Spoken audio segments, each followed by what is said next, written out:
இப்ப இந்த ஆடிஷன்ற வார்த்தையை தான் அதுலயும் சொல்றாங்க. ஒரு ஆடிஷன்னா இப்படிதான் நடக்கும் அப்படிங்கிற மாதிரி கிட்டத்தட்ட நீ சீரியல் ஆக்ட் பண்ற எல்லாருமே நம்ம யோசிக்கிற மாதிரி இருக்கு. ஆடிஷன்னா இவ்வளவு மோசமா இருக்குமா, இப்படிலாம் பேசுவாங்களா அப்படின்னு சொல்லிட்டு. ஏன்னா நம்ம பார்த்த ஆடிஷன் எப்படி இருக்கும்னா, ஒரு இடத்துக்கு போவோம், ஸ்கிரிப்ட் பேப்பர் கொடுப்பாங்க, இதை நடிக்க சொல்லுவாங்க, நம்ம நடிச்சு காட்டிட்டு வருவோம். இதான் ஆடிஷன் நம்ம பார்த்தது. பட் இப்படியும் ஆடிஷன் நடக்குமான்னும் போது பெரிய ஒரு இதா இருக்குது. இண்டஸ்ட்ரியில இவ்வளவு பெருசா நடந்துகிட்டு இருக்கிறதே யாருக்குமே தெரியாதா அப்படின்ற மாதிரி இருக்கு.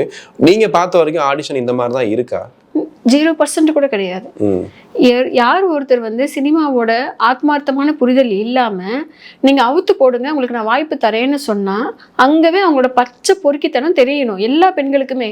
இதை பார்க்குற எல்லா பெண்களுமே தயவு செஞ்சு புரிஞ்சுக்கோங்க.